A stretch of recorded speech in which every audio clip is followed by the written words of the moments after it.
Hello and welcome to another episode of MightyHighs World. This is episode 102, and the last episode I took you through a world tour, but unfortunately because of time restraints I couldn't show you all of it. So in this episode I'm going to try and show you everything else that I didn't manage to show you in the last episode. So the last episode I showed you through what is in this whole massive structure and also all the farms I have on the outside platforms. So I think it's probably a good time to show you what's on the ground, or what I haven't shown you on the ground, shall I say. So let's fly down here and swoop around to past our iron farm even, which I showed you in the last episode. And where I am now is basically where we have our manual farms. So up here we have our carrots and potato farms and stuff like that. And you may have noticed all these mushrooms around the outside as well. So I'll get to that in a minute. But let's show you this for now. So up here we have our potato farm, if you can really call it a farm. It's more of a crop kind of place really. It's just more of an aesthetic, although I do use it to get crops, so it's useful in that stage. Then we have our carrots on this stage, and then we have some wheat, which apparently I haven't completely filled in for whatever reason. Must have happened a while back. And then on this side we've got beetroot and wheat as well. But on the top I used this for an animal pen, so we get some ocelots spawning up here sometimes, as you can see from that guy there. But we also have some skeleton horses up here. We have 2 skeleton horses. We have some sheep up here as well, which I should be breeding, but I'm not for whatever random reason. Apparently I've only got 2 sheep here. I thought I had 3. No, I've only got 2. And then we've got some llamas up here as well, which I eventually will end up breeding, although you can't really do much with llamas in this game, so I may not, but llamas are still an interesting mob to have around. Sheep obviously are good for wool and stuff, so a wool farm is in the makings in the near future. And what are these 2 doing? So let's move on to over here, which you guys have probably seen throughout last episode and this episode. So this is the rocket we made, and I'm really happy how this rocket turned out. It's really quite awesome. I mean, the top could probably be a bit better, but considering it's my first time making a rocket, I really am pleased at this. I mean, it took a quite while to build, but it paid off in the end, in all fairness. And that's not all. It's not just for show, let's put it that way. We can actually go in there. So, we are now in the rocket, ladies and gentlemen. A Minecraft first. So yeah, so in this rocket we have our first stage up here. So this is supposed to be where all our astronauts go for liftoff. So the idea is that this is a kind of like seat where they get strapped in for liftoff, and then when the rocket's up in space they can leave and do whatever they like. So we've got our liftoff platform here. Then if we go down we have sleeping quarters for all our astronauts, because you don't really want to be in space and not have somewhere to sleep, so why not put a sleeping quarters in here, eh? We've got enough room to put it in here, so why not? So we've got some really windy stairs and stuff like that to get up the beds and all that jazz, and I really am pretty happy about this.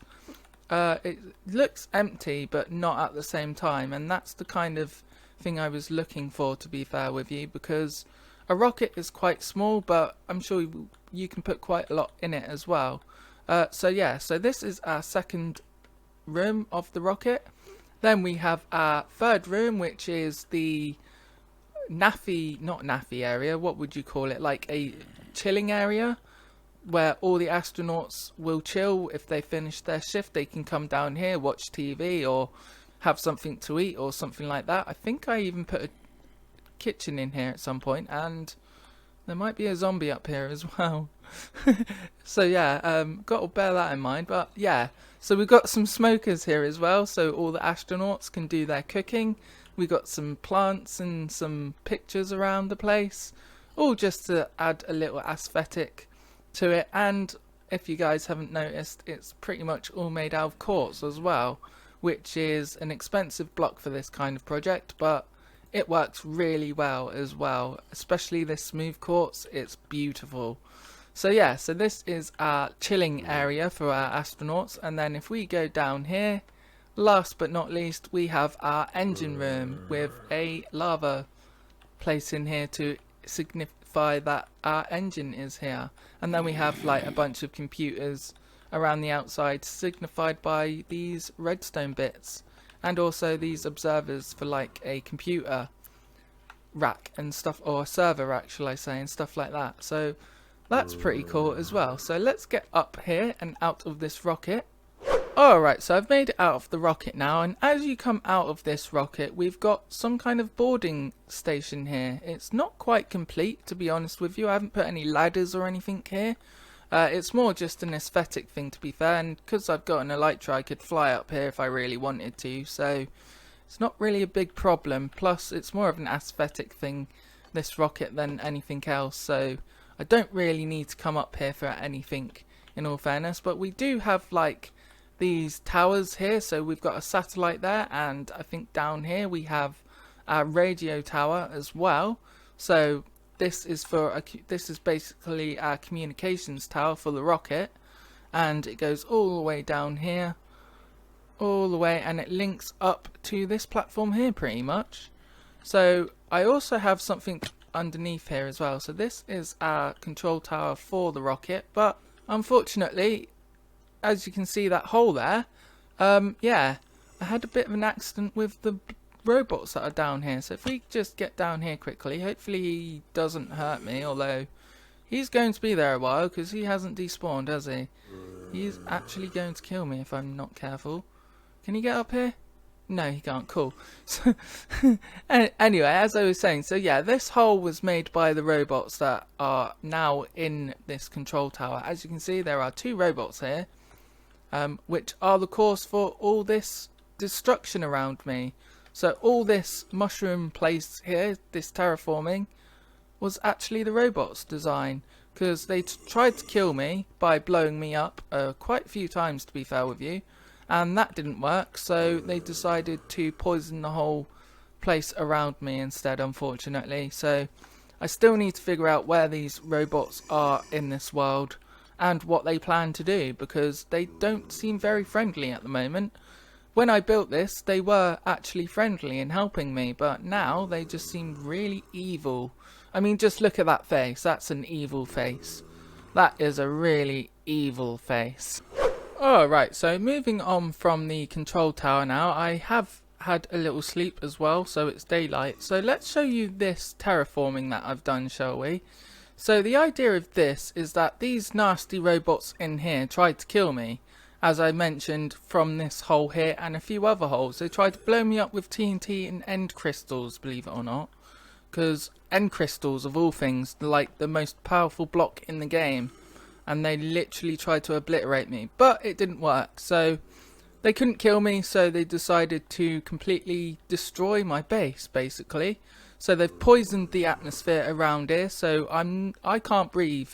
I've got a special mask on at the moment that allows me to breathe around here, but for a normal person, they wouldn't be able to breathe. And obviously, because that guy's a zombie, he's dead already, so it doesn't really matter. But anyway, so yeah, this is the terraforming that I've done, and it took me quite a while to do this, in all fairness, but I really am happy at how it turned out. So we've got mutating growing mushrooms around here, we've also got some dead coral, a load of slime blocks for obvious reasons, because slime blocks are awesome when you're doing this kind of thing, and then we've got like nether wart and loads of mossy cobblestone around here. So yeah, it's looking pretty cool. I'm really happy about this. So let's have a little fly and show you guys what it looks like from the air. I'm fairly certain most of this is spawn proof as well. And there it goes, ladies and gentlemen. I should probably have a slow falling potion when I'm doing this, but anyway. So yeah, so it's not just this part, it goes all the way over here under this rocket. So let's just show you that. So yeah, I've done it all the way under this rocket, all the way over around here, reaching the ocean pretty much. and then all the way around over to the front of my base as well, pretty much. So this is the front. It's just about misses the iron farm because that was the newest project, but yes, so it goes all the way around. And then we have the most awesome effect you can ever make in Minecraft, the glass effect or glass fog effect, which is this place here. So this was the epicenter of the whole spillage basically. So this is the gas that caused everything to mutate here. Believe it or not, under here is some very deadly poisonous gas which you do not want to be breathing, and it can also terraform and mutate the whole surroundings. So got to be really careful when we're in here, because you never know. Half my base is already covered in mushrooms and terraformed to hell and mutated to hell, so it wouldn't surprise me if it started spreading even more, in all fairness, because it's spread quite a lot already. So yeah, it wouldn't really be much of a surprise if it spread all the way around my base. So yeah, I've got to be careful with that one, but hopefully we can sort something out.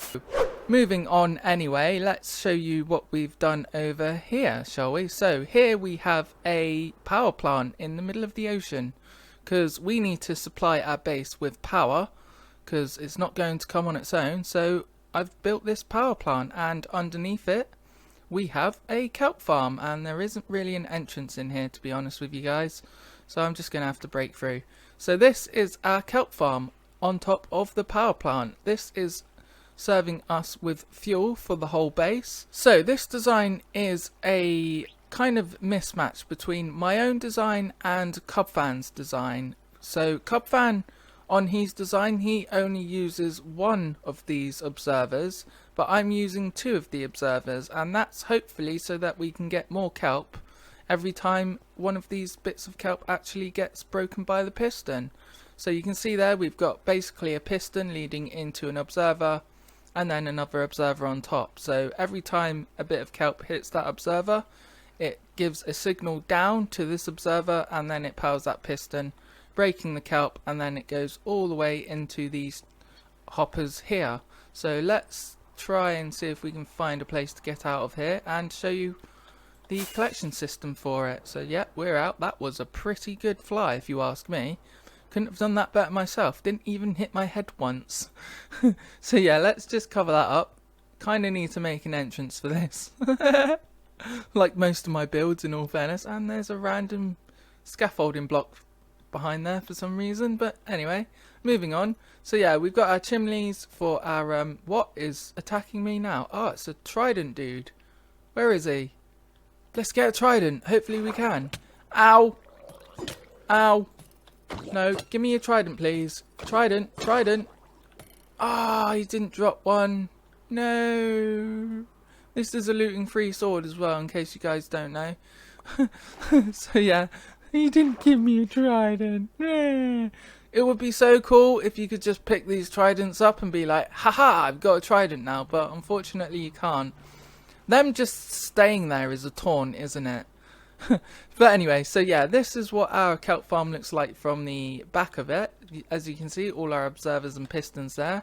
And then we've got our collection system over here. So if we just swim in here, we've got our kelp that gets smelted, although this isn't a very sufficient design. I probably need to do something about that. Probably shouldn't be using kelp blocks to smelt one bit of kelp anyway, so need to probably do something about that, in all fairness, because yeah, that's literally just like used up one kelp block to smelt 2 bits of kelp, which isn't very good. But we've got quite a few kelp blocks here, and it's doing pretty well with the dried kelp as well. Haven't got any more in there, so yeah, so this is just a little makeshift system I've done, to be honest with you. It could be better, but it doesn't really matter too much, in all fairness.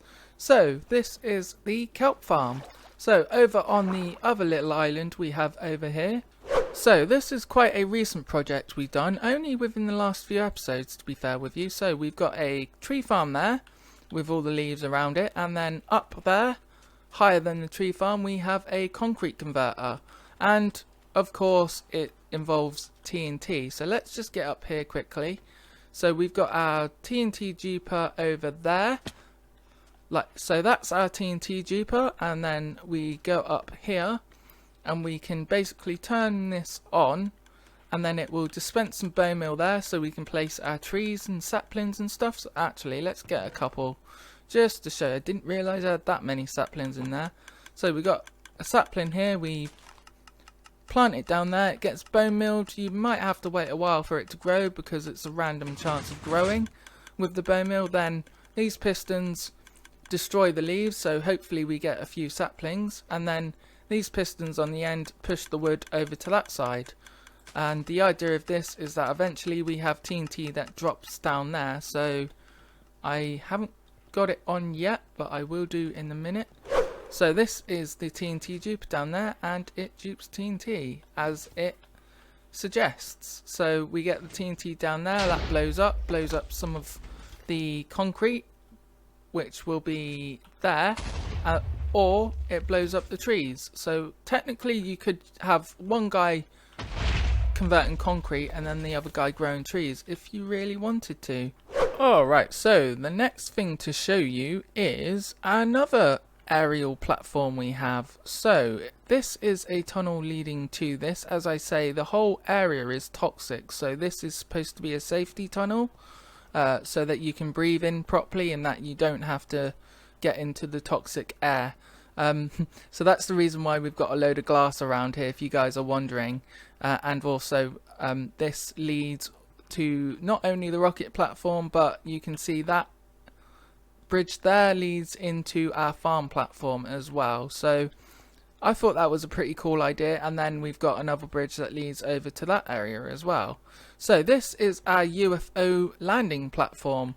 So we've got a couple of UFOs on here. One is just about to land or take off, whichever you decide, and one is just standing here sedimentary at the moment.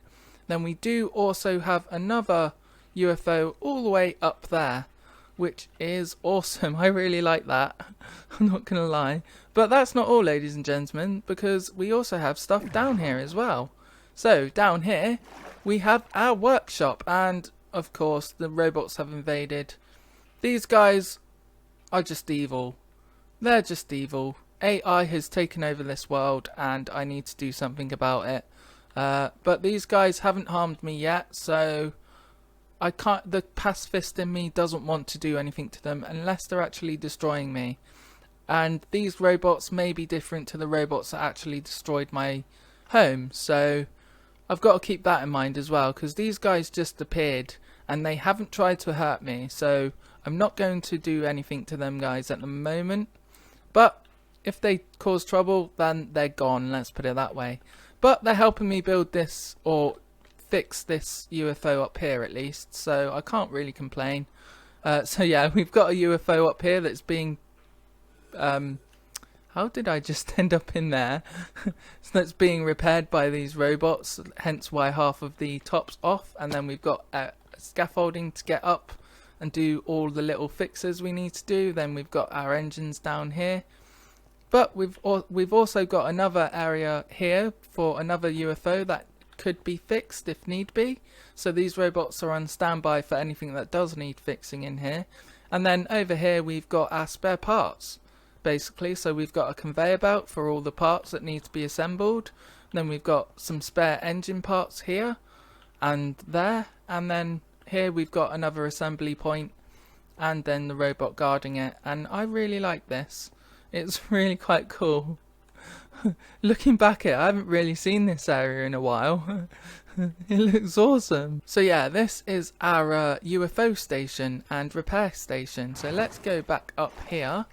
And this is our platform where our UFOs can land. So now let's follow this bridge / corridor, whatever you would like to call it, over to this area. And you guys have probably seen this before, but yeah, let's just do that. This is, of course, our massive library with one villager in here, Larry the librarian. Yes, indeed, and he has mending and frostwalker, which are pretty good trades in all fairness. I still need to make him a master, but I haven't really got round to doing that yet. Is there anything I can trade with him in here? No, just a load of mending books by the looks of it. Yep, mending, mending, mending. Didn't even realise I had these books in here, to be honest with you guys. As I say, like, there are chests around my base where I've just forgotten about them. So yeah, we have our enchanting set up here. We have 2 of them, believe it or not. Yeah, I don't know why I decided to use 2, but I just thought it was cool. And then on the top we just have a load of books. So if you guys are interested in reading, then this is the place to go, because you won't find anything boring to read here. Or this villager for that matter. He might give you a good book as well. As you can see, he's going to give you Mending or Frostwalker and possibly something better than that. So yeah, this is our library. And this was the first time lapse I ever done building this. And it turned out really well. Especially this oval shape as well on the top. This was really a pain in the butt to do, but it turned out really well as well. Alright, so we're down on the ground now, and up there we have our library, but down here we have something pretty interesting as well. And we built this pretty recently, to be honest with you guys. So if we come in here, we have our automatic potion brewing stations. So in this room here we have all our useful and good potions like fire resistance, speed, strength, slow falling, water breathing, and all the good potion effects basically. But as you can see, we've got our yellow and black outline indicating danger. So if we flick this lever here, it opens up a piston door which leads into a corridor, and then we've got another piston door here, and in here we have our dangerous laboratory. So in here we have our potion brewing systems, but they're not good potions, they're dangerous potions. So we have poison, we have instant damage, which could be instant damage too, thinking about it. And then we have our slowness, and then weakness. Yeah, weakness. Awesome, so we have basically all 4 of the dangerous potions. So yeah, this is pretty much my base, to be honest with you, on the top anyway. There are a few things on the bottom. So let's just have a little flyby, and then I'll show you what else we've got around here. So all the way around here, this is absolutely looking beautiful. Even if it is toxic, it still looks like a toxic, beautiful mess. So yeah, so this is what we've got on the surface of our base, but we also have quite a few things on the bottom as well. So if we go down here, we have a tunnel leading all the way down to a mine down there. I'll show you that in a minute, but if we go down this tunnel here, I haven't really decorated this tunnel. That's a dead end down there, so don't worry about that. If we go this way, yeah, I really need to decorate this place at some point. And then we end up here. So this was pretty much one of the first projects I'd done when I started this map, or when I started this world. So I ended up finding a skeleton spawner, which is behind these walls, and this is a skeleton farm.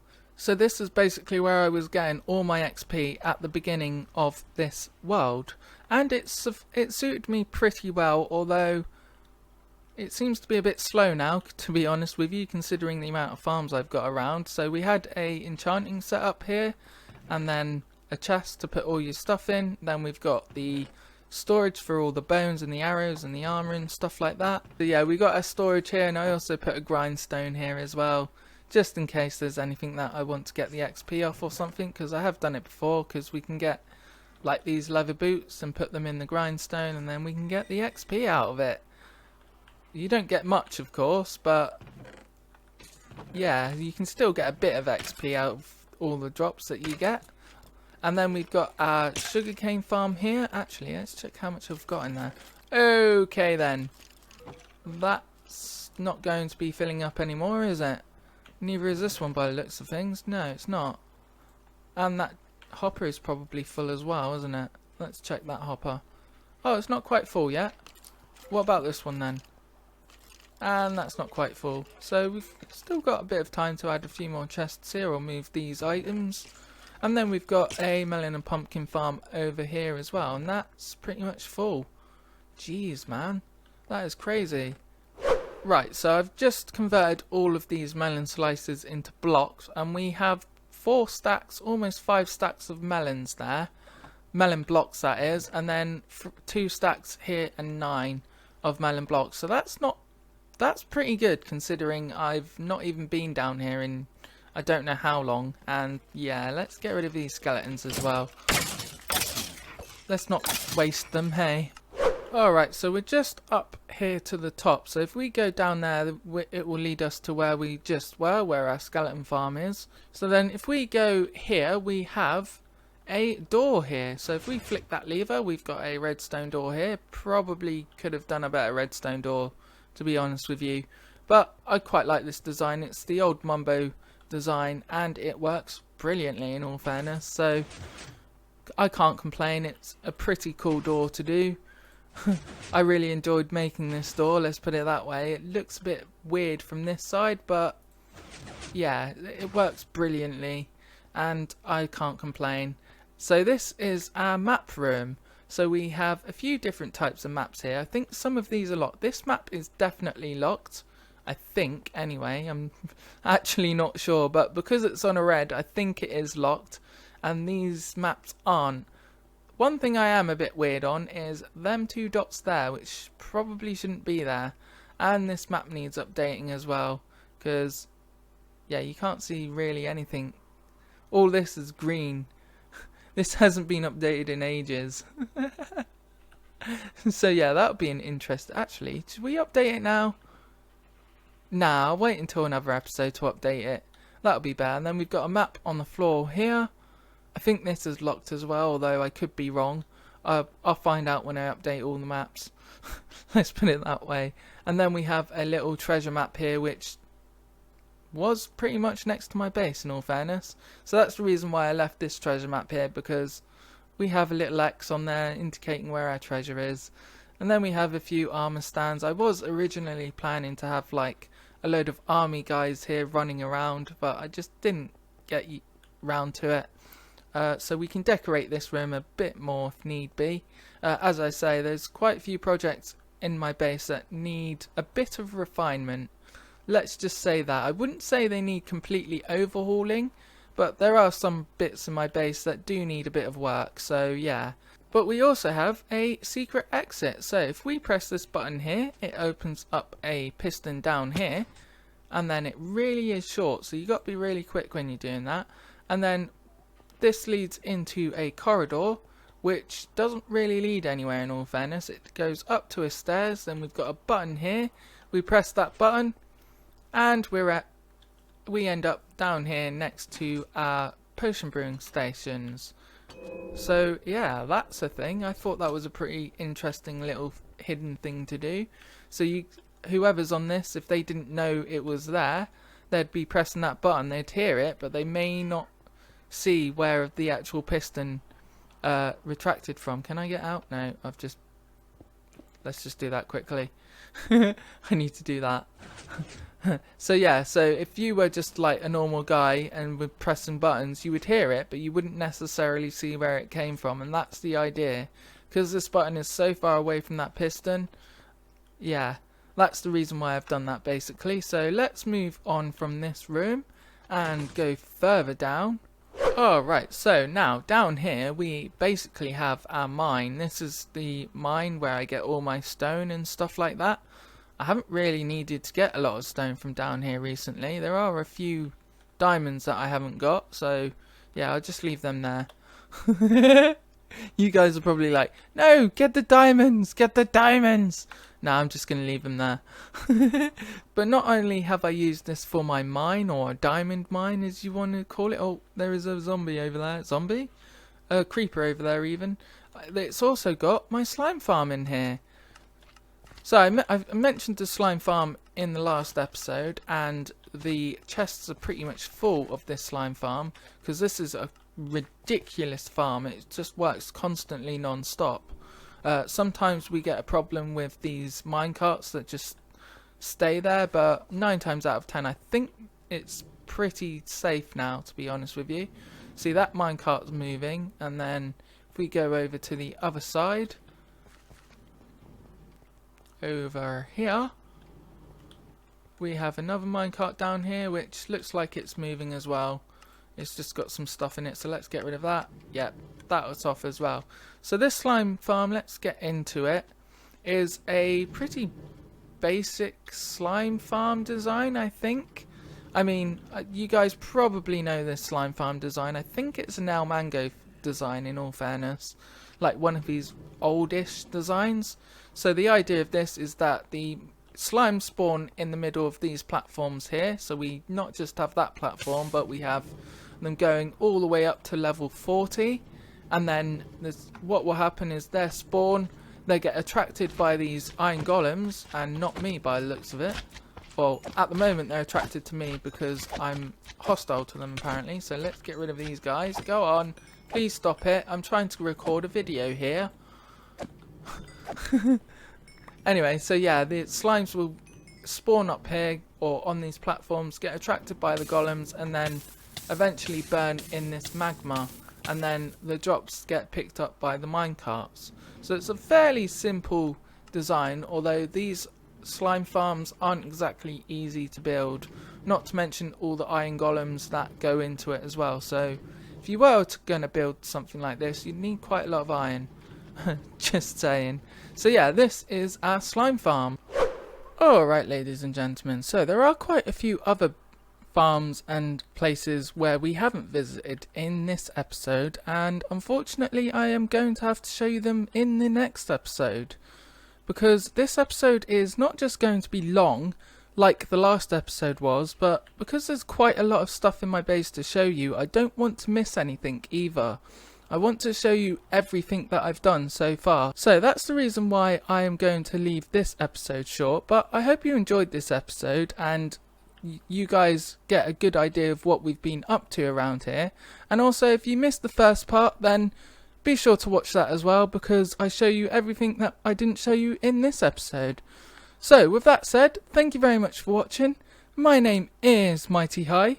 If you like this video, then please click the like button, and if you really liked it, then click the subscribe button and ding that bell for further uploads. I've been MightyHigh, and thank you very much for watching. Goodbye.